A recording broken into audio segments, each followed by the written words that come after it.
이 시간에는 우리 손춘영 선교사님 나오셔서 말씀을 증거해 주실 텐데, 캄보디아에서 지금 13년째 이렇게 선교를 하고 계십니다. 60년대, 70년대 캄보디아, 옛날에는 크메르라고 그랬죠. 크메르 내전이 일어나서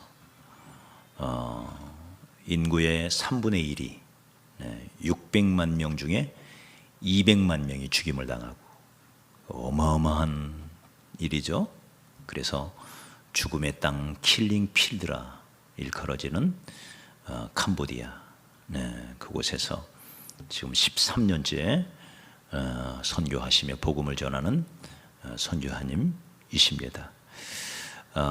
일찍이 부산에서 목회하시다가 62세에 조기 은퇴를 하시고, 그리고는 캄보디아로 가셔서 이렇게 그곳에 교회를 세우고 열심히 복음을 전하고 계십니다.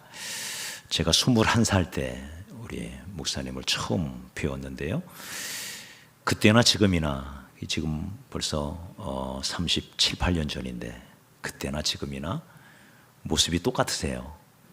지금 연세가 아주 높으세요. 100세 가까이 되었는데 마치 50세 조금 넘으신 분처럼, 그 중간입니다. 그 중간 어딘지 아시겠죠? 그 중간, 딱 중간. 그렇게 75세나 되시는 분이신데도 아주 건강하게, 또 아주 열심히, 노인 같지 않아요. 그곳에서 청년회장이라는 별명을 가지고 계시대요. 지금도 캄보디아어를 공부하기 위하여 크메르어 계속 공부도 하시고, 크메르어로 벌써 설교도 하시고, 이렇게 정말 귀한 사역, 열정을 가지고 달려가시는 노인이신데 결코 노인이 아닌 아주 젊은 청춘 목사님이 오늘 오셨습니다. 귀한 말씀 전해주실 때 여러분 큰 은혜 받으시고, 하나님의 은혜를 헛되게 하지 말자라는 제목으로 말씀 전해주실 때 여러분 마음 활짝 여시고 귀한 말씀으로 은혜 많이 받으시기 바랍니다. 나오실 때 여러분 우리 선교사님, 또 우리 사모님도 선교사님이시죠? 선교사님 내외분 우리 박수로 환영합니다.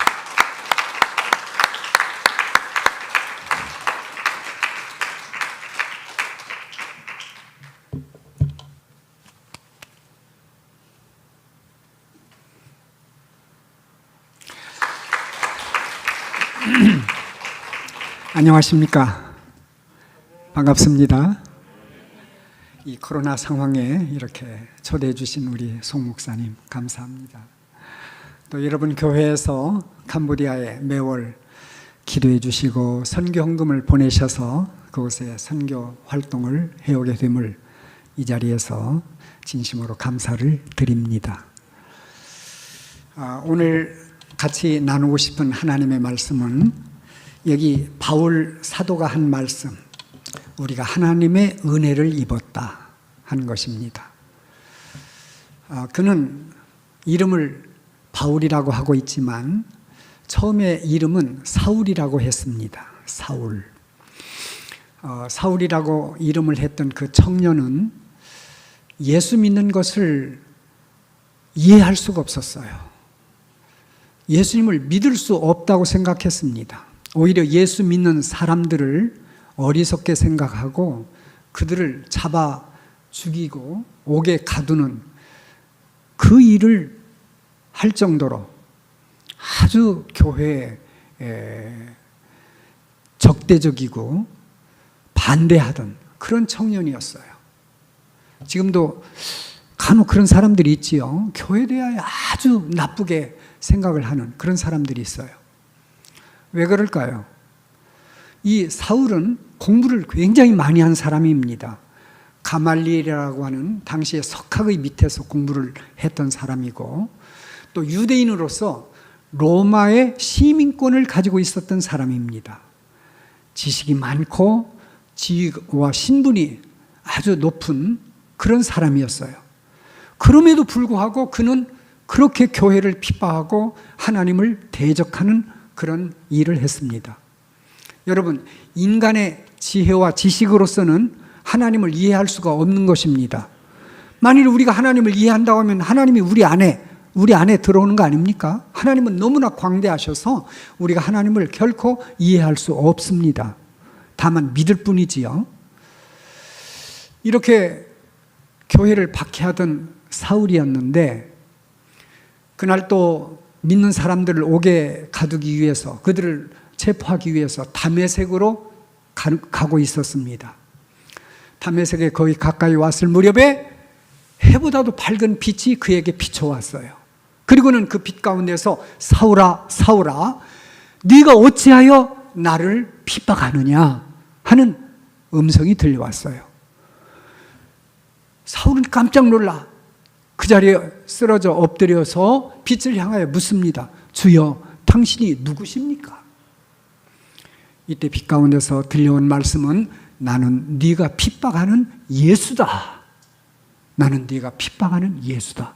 예수님이 그에게 찾아오신 것입니다. 나타나신 것입니다. 사울은 얼마나 놀랐을까요? 지금까지 자기가 살아온 삶이 얼마나 잘못되었고 어리석은 삶이었는가를 정말 가슴 깊숙이 뼈저리게 느꼈겠지요. 그리고 그는 180도 돌아섰습니다. 회개하였습니다. 그리고는 그토록 박해했던, 부정했던 그 예수님의 현현 앞에서 예수님을 영접했을 뿐만 아니라 예수님을 믿고 그리고 그 예수님을 증거하는 사도가 되었습니다. 그리고 그는 이렇게 말을 했습니다. 나는 교회를 핍박하였기 때문에 사도라고 불려질 그런 자격이 없는 사람이다. 그러나 하나님의 은혜로 하나님께서 나를 구원해 주셨다.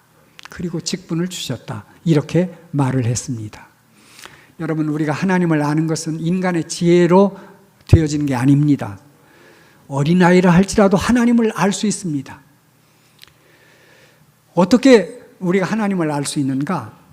하나님께서 우리에게 나타나실 때, 마치 예수님께서 사울에게 빛 가운데 나타나셨듯이 하나님께서 우리에게 찾아오실 때 우리는 하나님을 알 수 있습니다.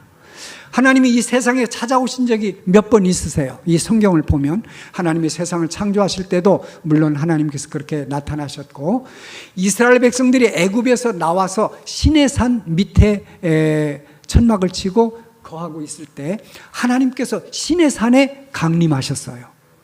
그때 모세만 시내산에 올라갔습니다. 아무도 올라가지 못하도록 그렇게 하나님께서 금하셨습니다. 모세가 시내산에 올라갔는데 그 시내산에 하나님께서 나타나시는데 빽빽한 구름과 연기와 불 가운데 하나님께서 강림하시는 거예요. 이것을 보는 이스라엘 백성들이 얼마나 놀랐겠습니까? 모세를 향하여, 모세요, 하나님께서 우리에게 말씀하지 않게 해주십시오. 너무 두렵고 떨려서 모세에게 당신이 하나님의 말씀을 받아서 우리에게 전해달라고 이렇게 구했습니다. 그래서 모세가 하나님의 말씀, 율법을 받아서 그들에게 증거했습니다. 어떤 사람들은 자기가 하나님을 보면 하나님을 믿겠다고 하는 사람들이 있어요. 그러나 실제로 하나님을 본 이스라엘 백성들의 그 반응과 태도를 보면 여러분, 하나님은 참으로 거룩하시고 영광스러운 하나님이십니다. 그냥 우리가 볼 수 있는 그런 하나님이 아니에요. 하나님이 만드신 태양도 우리가 바로 볼 수가 없지 않습니까? 그 태양을 만드신 하나님을 우리가 어떻게 볼 수 있겠어요? 이렇게 하나님께서 나타나신 적이 있습니다. 때로는 하나님께서 꿈속에 나타나시기도 했다고 성경은 말씀하고 있어요. 때로 하나님은 모세같이 어떤 사람을 불러가지고 그를 통해서 하나님을 우리에게 보여주시기도 하십니다. 그런데 하나님을 가장 잘 알 수 있도록 하나님께서 어떻게 당신을 나타내셨는가? 예수님을 통해서 이 세상에 찾아오셨습니다. 하나님이 육신의 몸을 입으시고 이 세상에 오셨는데 그분이 바로 예수님이십니다. 많은 사람들이 예수님을 보았습니다. 특별히 예수님을 따르는 사람들을 예수님의 제자들이라고 하지요. 예수님의 제자들은 예수님을 보고 듣고 만지고 예수님과 함께 생활을 했습니다. 그렇게 생활을 해보니까 예수님이 하나님의 아들인 것을 알게 됐지요. 예수님이 병자를 고쳐주시고 죽은 사람을 살리시고 바다의 풍랑을 잔잔케 하시고 그런 기적을 행하시는 걸 볼 때 이분이 하나님의 아들이시구나. 그들은 믿을 수밖에 없었어요. 그리고 예수님은 우리의 죄를 지시고 십자가에 달려 돌아가셨습니다.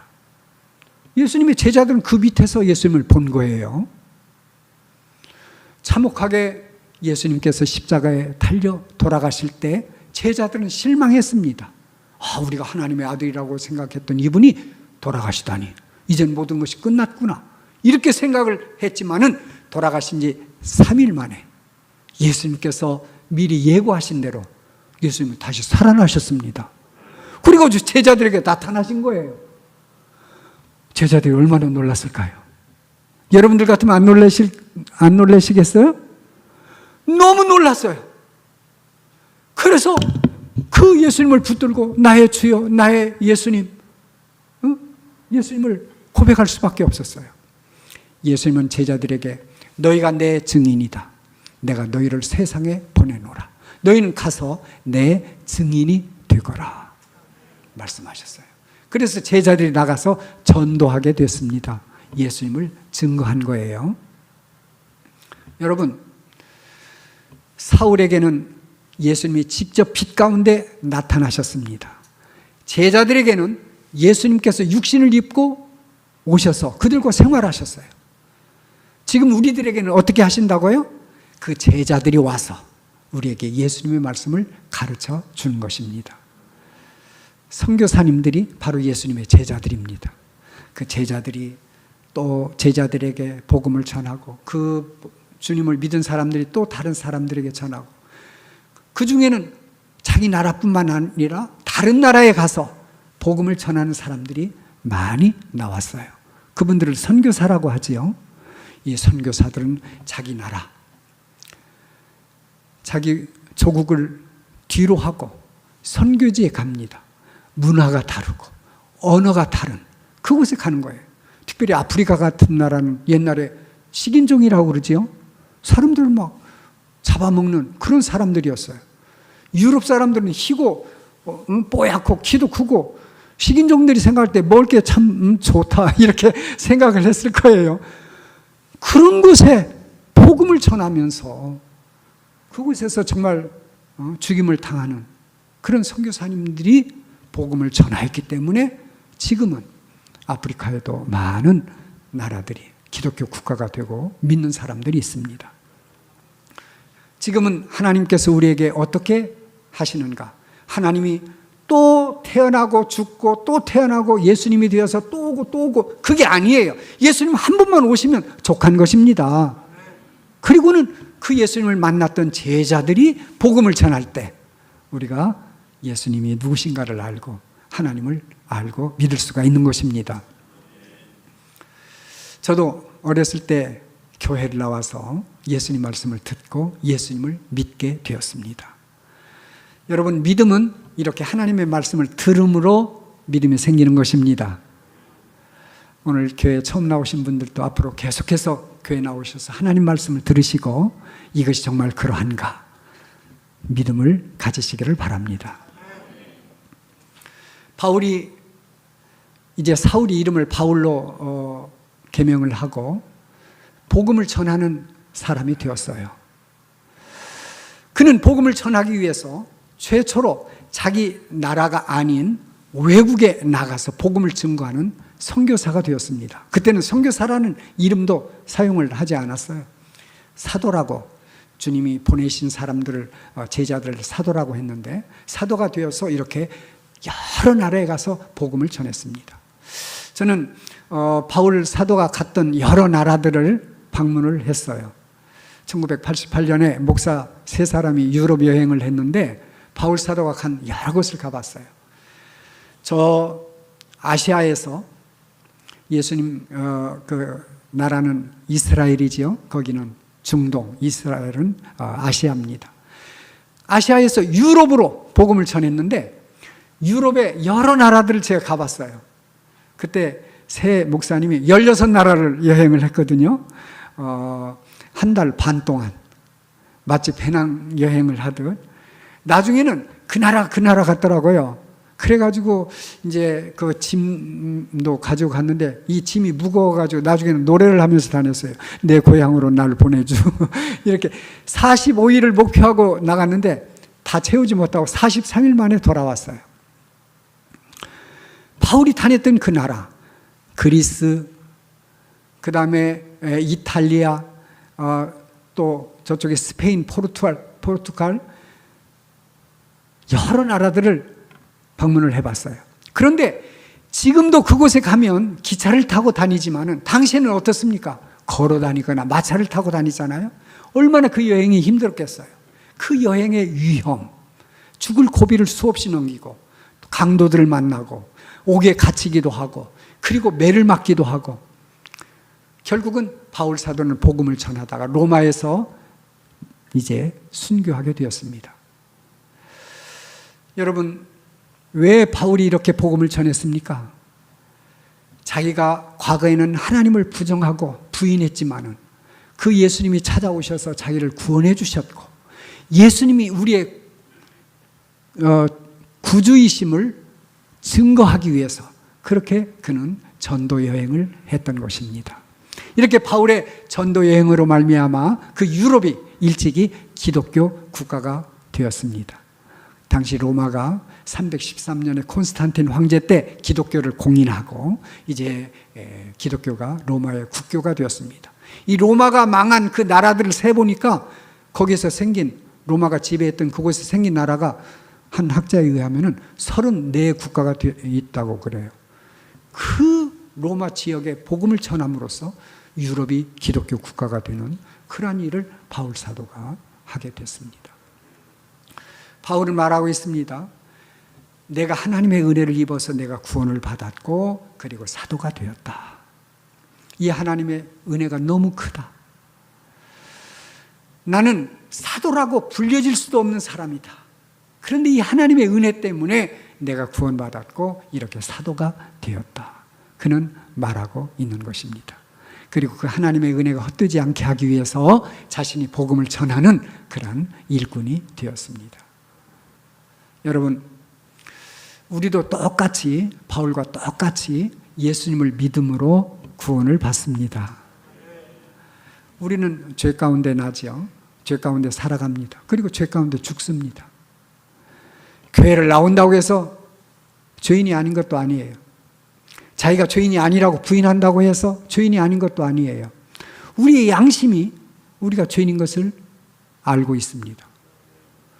또 하나님 말씀을 보게 되면 더더욱 우리가 죄인인 것을 알게 돼요. 저도 교회 나오면서 깨달은 것이 내가 죄인이구나. 나는 죄 때문에 죽다가 죄값으로 지옥에 들어가겠구나 하는 것을 알게 됐어요. 그래서 내가 어떻게 하면 이 죄 가운데서 구원을 받을 수 있을까? 굉장히 참 고민하고 괴로워하고 그리고 구원받는 것을 찾았어요. 어떻게 하면 구원받을 수 있을까?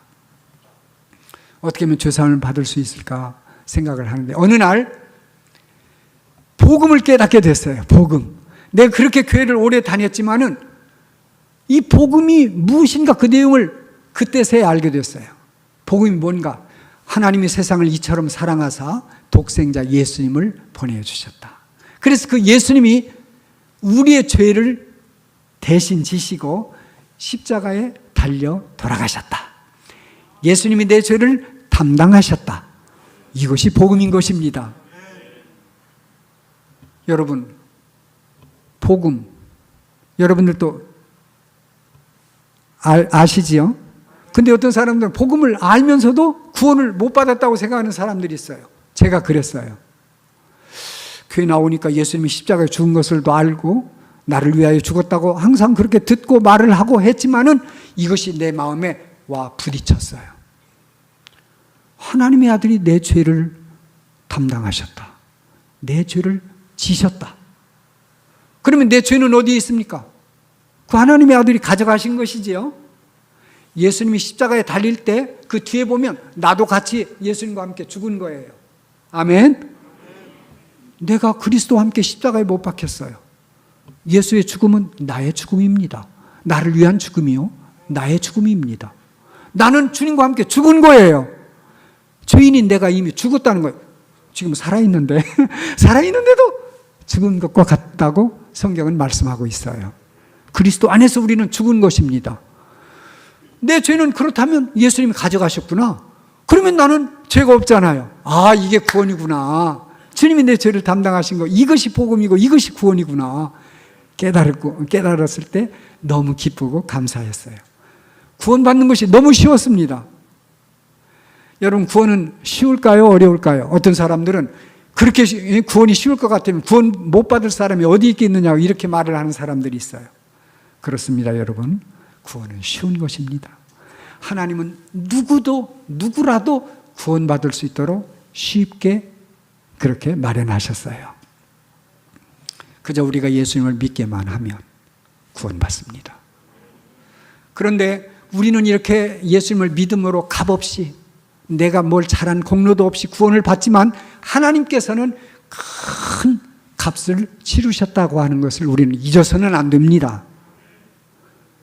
내 편에서는 그저 은혜로 구원받지만 하나님 편에서는 그 아들을 이 세상에 보내시고 그 아들을 십자가에 못 박는 이런 희생을 지불하셨습니다. 그래서 우리가 구원을 얻게 되는 것입니다.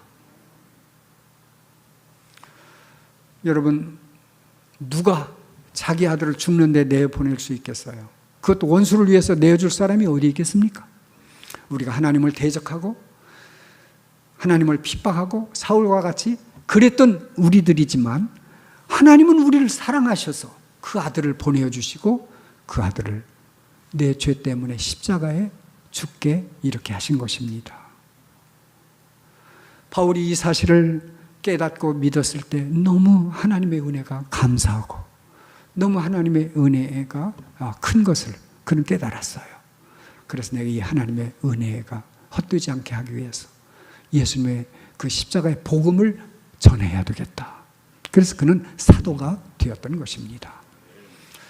그는 다른 사도들보다도 더 많이 수고했다고 말하고 있습니다. 더 많이 수고했다. 왜? 하나님의 은혜가 너무 커서. 여러분, 우리가 하나님의 은혜 받은 것은 어떻습니까? 우리는 바울보다 적게 은혜를 받았습니까? 우리들도 똑같이 은혜를 받았습니다. 내가 구원받고 하나님의 자녀가 되고 이제는 나도 하나님의 나라에 들어갈 수가 있어요. 얼마나 감사한지 모르겠어요. 저는 어렸을 때 시골에서 태어났습니다. 그저 가난한 농부의 아들로 그렇게 태어나가지고 항상 그 학생복에다가 막 코를 이렇게 닦고 다녀가지고 애가 번들번들하고 그렇게 어린 시절을 보냈어요. 그래가지고 성장해서 예수님을 믿고 또 가정을 이루고 또 교회 목사가 되어서 사역을 하고 또 은퇴한 후에는 캄보디아에 가서 선교사가 되고 지금까지 지내온 것을 돌아보면 하나님의 은혜가 너무 큰 것 같아요. 지금까지 지내온 것, 주의 크신 은혜라. 우리가 부른 찬송과 같이 정말 내가 살아온 그 과거를 돌아보면 하나님의 은혜가 너무 커요. 하나님의 은혜가 아닌 게 없어요. 당할 때는 뭐 물질적으로 어려운 때도 있었고 참 힘든 때도 있었다고 생각하지만은 그러나 하나님의 은혜로 하나님께서 도우시고 정말 하나님의 은혜로 지금까지 잘 보내온 것 같습니다. 그래서 우리는 하나님의 은혜에 감사해야만 되겠습니다. 제 친구의 양기실 장로라고 울산에 있는 친구가 있는데 캄보디아에 와서 전기공사도 해주고 그랬어요. 이 친구가 고등학교 동창인데 한 50대 되었을 때 그 교회당을 건축하게 됐대요. 그래서 이 친구가 가만히 생각을 해봤어요. 내 고향을 떠나서 울산까지 와가지고 직장 생활을 하면서 우리 애들도 이제 커가지고 이제는 대학교도 들어가고 이런 지난 세월을 돌아보면서 하나님의 은혜가 얼마나 큰가 이렇게 생각을 했대요. 생각을 해보니까 너무 하나님의 그 은혜가 크더라는 거예요. 뭐 집도 있지, 뭐 직장도 있지, 뭐 자가형도 있지, 그 주식도 뭐 투자도 많이 해놓은 것도 있지, 적금 들어놓은 것도 있지. 너무 하나님의 은혜가 크더라는 거예요. 그래서 교회당을 건축할 때 내가 헌금을 어떻게 할까 생각을 해봤대요. 나는 그 친구같이 여러분이 되라는 그런 얘기 결코 아닙니다. 나도 그렇게 안 해요. 그렇게 할 수도 없고요. 근데 그 친구는 아주 특별한 친구였어요. 하나님의 은혜를 깊이 생각하면서 내가 이 교회당을 지을 때 어떻게 할까? 하나님의 은혜에 조금이라도 보답해야 되겠다. 그래가지고 돈이라고 하는 모든 자기가 가지고 온 돈은 다 드려야 되겠다 이렇게 생각을 했대요. 다시 한번 말씀드리지만 여러분 그렇게 하라는 얘기 아닙니다. 저도 그렇게 안 해요. 그렇게 할 수도 없고요. 그래가지고 적금 들은 거 전부 다 찾아가지고 다 헌금했고요. 주식 팔아가지고 다 헌금했고요. 그리고 뭐 자가용이니 뭐니 돈 드는 건 전부 다 팔아버렸어요. 집도 팔아가지고 헌금을 했어요. 세상에 그런 사람이 어디 있습니까? 마지막에 내게 남은 게 뭔가 생각해보니까 전세금이 있더라는 거예요. 그래가지고 돈을 전세금만큼 빌려다가 그것도 헌금을 했대요. 그리고 그날 예배를 드리고 교회를 나오는데 교회 바깥으로 나오는데 이런 생각이 들더라는 거예요. 세상이 다 내 것이다 이런 생각이 들더래요. 하나님께서 나에게 은혜를 주셔서 지금까지 살아왔고 그 하나님의 은혜에 대해서 내가 지금 가지고 있는 것 하나님께서 주신 것이지만 다 하나님께 드렸으니까 하나님이 알아서 하시지 않겠나.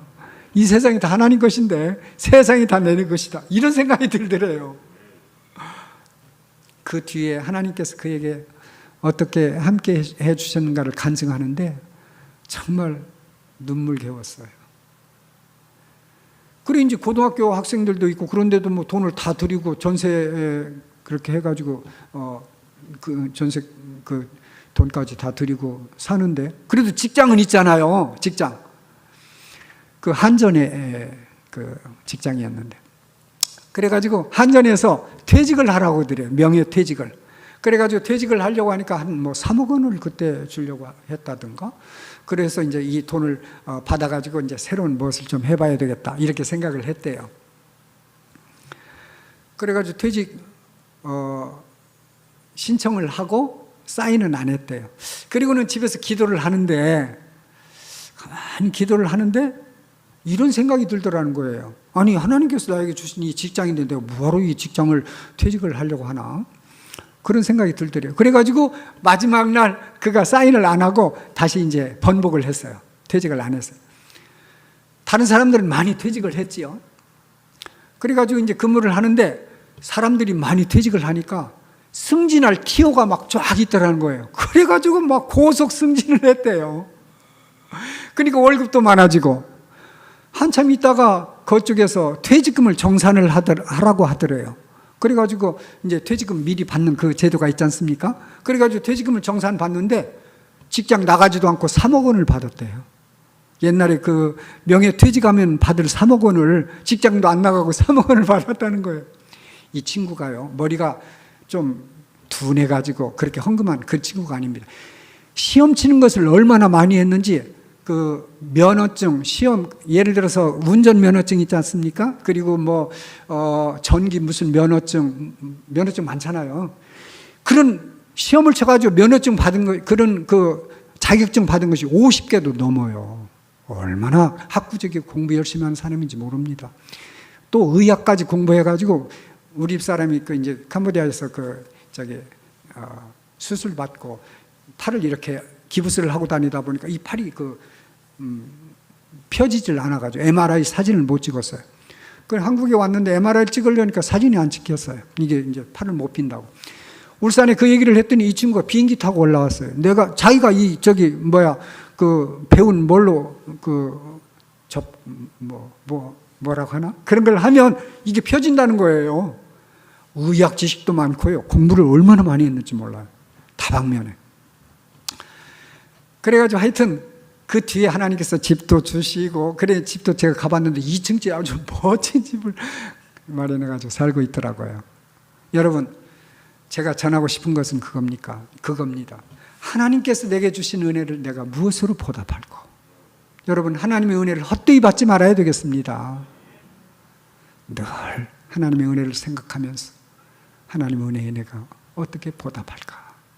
이런 믿음이 되었으면 좋겠습니다. 저는 제게 구원을 주신 그 하나님을 위해서 나도 복음을 전하는 목사가 되어야 되겠다 이렇게 생각을 해서 부산에서 개척을 했고 한 교회에서만 39년을 목회를 했어요. 환갑이 지나고 그 다음 해에 그만뒀는데 왜 그때 그만뒀는가 하면 40년을 채우고 싶었어요. 그런데 선교사로 가려고 하면 한 해라도 빨리 가는 게 좋겠더라고요. 그 결심을 한 순간 바로 이제 그 은퇴를 하게 그렇게 됐습니다. 여러분, 우리에게 사역에 하나님의 일에 은퇴는 없다고 생각합니다. 목사는 은퇴가 있겠죠. 여기 연세 드신 분들이 있지만은 하나님 섬기는 일에 은퇴가 어디 있습니까? 나이가 들었지만 62살이 되어서 캄보디아에 갔지만 그래도 하나님께서는 정말 하나님을 위해서 일하겠다고 하는 저를 불쌍히 여기셔서 사용하시는 그러한 은혜를 체험을 했습니다. 우리가 하나님 사랑하면 하나님께서 써주실 줄 믿습니다. 이제 짧은 시간 동안에 캄보디아에서 하나님께서 이루신 그 사역을 조금 보여드리겠습니다. 영상을 좀 보여주십시오. 우리 캄보디아에 가면 언어를 먼저 배웁니다. 1년 동안 프놈펜 왕립 프놈펜 대학교에서 1년 동안 언어를 배웠는데 그것 가지고 부족해서 우리 사역지가 있는 그 인근에 초등학교, 중학교가 있었어요. 그곳에 들어가서 학생들하고 같이 캄보디아어를 1년 반 동안 배웠습니다. 아침 7시부터 11시까지 매일 이제 학교에 그 등교를 해서 공부를 했어요. 국어, 산수, 사연, 사회, 자연 다 배웠어요. 넘기겠습니다. 우리 클래스메이트들입니다. 3학년 학생들은 또 넘기시죠? 그 쉬는 시간에 밖에서 학생들이 노는데 우리는 쉬는 시간에도 그 사전 그 나라 그 단어들을 사전을 찾아가면서 그렇게 공부를 했어요. 최고로 공부 열심히 했어요. 자가용 타고 다니는 학생은 우리밖에 없었어요. 선생님들도 그때는 차가 없었습니다. 또 넘기겠습니다. 학교 매점입니다. 상당히 열악한 시설임을 보실 수 있습니다. 또 넘기겠습니다. 우리 교회 부지 1800평입니다. 넘기겠습니다. 이제 센터를 지었는데 이쪽 긴 쪽이 센터입니다. 교실들이 많이 있고 그리고 사역자 그 주택도 있습니다. 조금 작은 건물이 예배당으로 사용하는 건물이었습니다. 넘기겠습니다. 이제 헌당 예배 때 한국에서 목사님들이 오셔서 헌당 예배를 했고요. 그 센터에서 한글반 공부를 시작을 했습니다. 오늘 일부 예배 때는 참석을 했는데 지금은 안 보이네요. 사림이라고 저 남동 공단에 지금 한국 근로자로 왔어요. 그 학생도 그때 저기 와서 한글을 배운 그런 학생입니다. 그 학생이 이제 그 여기 오는 그 시험을 치고 합격을 해서 여기 올 때 제가 이제 여행 경비 뭐 돈이 좀 들잖아요. 그래 1,000불을 빌려줬어요. 그러면서 이제 각서를 받았어요. 너 한국에 가서 돈 받으면 1,000불 갚아야 된다. 네가 돈 보낸 다음에 내가 뛰면 이 각서를 보여줘야 누가 내가 돈 가져가도 뭐라고 안 하잖아요. 그래가지고 각서에다 쓰라고 그랬어요. 그래 1,000불 그거 갚고 그 다음에 너 월급 받으면 11조도 드려라. 이렇게 해가지고 11조도 드리겠다고 각서를 썼어요. 그 다음에 자기 집을 건축하는데 한 3만 불 정도를 이제 돈을 보내는데 제가 그 통장을 관리를 했어요. 그래가지고 돈 받을 때마다 제가 묻습니다. 너 11조 할래? 예, 하겠습니다. 그러면 11조 떼요. 그래가지고 한 3,000불 정도 11조를 했어요. 그 뒤에 또 1,000만 원을 보냈더라고요. 한국 돈으로. 그래서 그 1,000만 원에서 또 물으니까 11조 하겠대요. 그래가지고 또 100만 원을 11조를 드리고. 우리 교회에서 제일 많이 11조 하는 그런 사람이 되었습니다. 예, 넘기겠습니다. 그때 교회 나왔던 학생들이 지금은 일꾼이 된 사실을 좀 얘기하고 싶습니다. 송림이라고 하는 저 여학생은 고등학교 1학년 무렵에 찍은 사진입니다. 고등학교 2학년 때 찍은 사진입니다. 그러니까 처음 만나기는 그보다 좀 더 고등학교 1학년이나 중학교 때 이렇게 만났을 것 같습니다. 넘기겠습니다.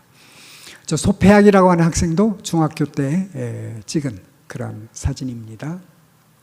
지금은 송림이하고 소폐학이 교회 일꾼이 되었어요. 두 기둥과 같은 그런 일꾼이 되었어요. 대학교를 나왔고요. 넘기겠습니다. 부산의 연산교회 50주년 때 제가 왔는데 그때 저 두 사람도 와서 50주년 예배 같이 드리고 관광도 하고 그렇게 했습니다. 가끔씩 우리 그쪽에 사람들, 모범적인 가장 잘 주님을 섬기는 사람들을 한 사람씩 데려오려고 생각을 하고 있어요. 송림이는 저 같이 서 있는 사람들 대학생들인데 대학생들 중에서도 리더입니다. 나이도 더 많고, 저 대학생들이 고등학교 학생들이었을 때는 그때 가르치고 그랬었거든요. 예. 송림이가 찬송도 인도하고요. 전도여행 갈 때 그 오토바이를 타고 가는데 학생들이 교회 올 때 오토바이 타고 오거든요. 그날 전도여행을 가는데 한 30여 명이 오토바이를 타고 쫙 나가는데 아주 멋졌어요. 근데 그 리더가 송림입니다. 조를 탁 나눠가지고 집으로 이렇게 나눠서 들어가가지고 전도하도록 그렇게 했습니다. 결혼을 해가지고 남편하고 찍은 사진인데 남편은 은행원입니다. 둘이 코로나 일어나기 전까지는 매일 점심밥을 저 부부가 해요. 그래가지고 온 그 교회 식구들이 같이 식사를 했습니다. 이제 소폐학 얘기인데, 소폐학은 찬송 인도자고요. 그리고 주일학교 부장, 또 주일학생들을 직접 가르치기도 합니다. 그리고 설교를 해요. 우리는 이제 설교자가 2명 있습니다. 한 달에 4번, 5번 이렇게 설교하잖아요. 그러면은 2번은 제가 하고 2번은 저 사람들이 돌아가면서 이렇게 설교를 합니다. 야띠라고 초등학교 4학년 때 찍은 사진인데, 야띠는 우리가 3학년으로 공부할 때 2학년이었어요. 우리 후배입니다. 그러니까. 근데 또 넘기시지요. 고등학교 때 침례를 받았고요. 대학교 때 사진이고요. 지금은 찬송 인도자고, 또 고등부 교사고, 또 크리스마스 때 이제 저런 무용이나 선곡 이런 것들도 이제 기획해서 가르쳐주고 인도자입니다. 초등학교 임시교사도 했고요. 지금은 교회 회계원으로 그렇게 일하고 있습니다.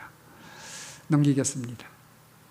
저건 이제 교회 새 건물인데 어떤 장로님이, 한국에 있는 장로님이 캄보디아에 와가지고 식당을 지차는 거예요.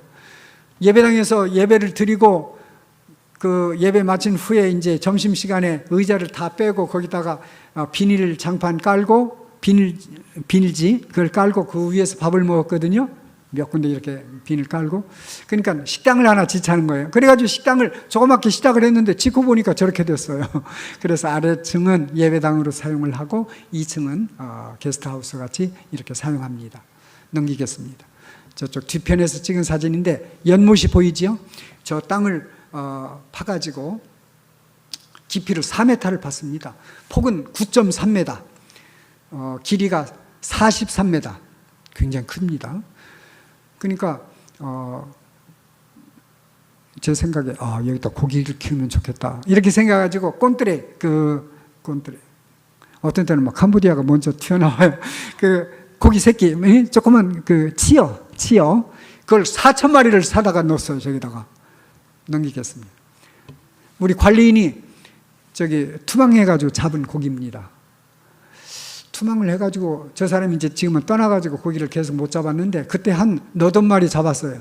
그러면 지금 몇 마리 있겠습니까? 4,000마리를 넣었으니까. 저 사람이 잡은 고기 중에 너무 큰 것이 잡혀가지고 보니까 그 저기 자를 갖다가 재보니까 70cm, 고기가 70cm. 야, 여러분 나중에 캄보디아 오시면은 낚시 들고 오셔서 낚시하시면 좋겠습니다. 넘기겠습니다. 여러분 고기도 많지만 사람들도 많아요. 캄보디아에는. 예. 주일 학생들이 뭐 100명, 200명씩 이렇게 모였었습니다. 요즘 캄보디아도 이 코로나 때문에 참 대면도 못하고 어렵습니다. 작년 연말에 송구영신 때 이제 우리 학생들이 모여가지고 음식도 스스로 만들어가지고 먹고 넘기겠습니다. 1년을 간증을 하고 또 새해에 대한 계획을 나누고 기도도 하고 그런 시간을 보냈습니다. 예배 후에는 제가 우리 대학부 그 지도자들 반을 가르칩니다. 그러면 저 학생들이 이제 교사예요. 고등부 교사예요. 그럼 고등학생들을 저 사람들이 가르쳐요. 그러면 고등학생들이 주일학교 교사가 되어가지고 주일학교를 가르칩니다. 여러분 3학년 고등학교 이때 교회 나왔던 사람들이 12, 13년이 되니까 11, 12년이 되니까 이렇게 대학교를 나오고 일꾼이 됐어요. 그래서 나는 지금 현재가 중요한 것 같아요. 현재가. 저 영상을 제가 사진을 이렇게 뽑으면서 그 생각을 했어요. 지금 현재 나오는 사람들, 이 사람들이 10년 후에 어떤 모습으로 바뀌어질까 그런 생각을 해봤어요. 그러므로 여러분, 우리 교회 나오는 주일학생이나 학생부나 청년들, 지금 이 사람들이 10년 후에 변화될 그것을 바라보면서 우리 교회 사역을 해야만 되겠습니다. 예. 여러분들께서 이렇게 기도해 주시고 후원해 주셔서 감사합니다. 저는 하나님의 은혜로 사역을 했습니다. 하나님께서 앞으로도 은혜를 주시리라고 믿습니다. 저는 그곳에 갈 때 그곳에 뼈를 묻겠다는 각오로 아파트도 다 팔고 이렇게 이제 그곳에 가서 땅도 구입을 하고 또 건물을 짓고 사역을 했습니다. 우리 한국 교회의 도움이 아직도 필요합니다.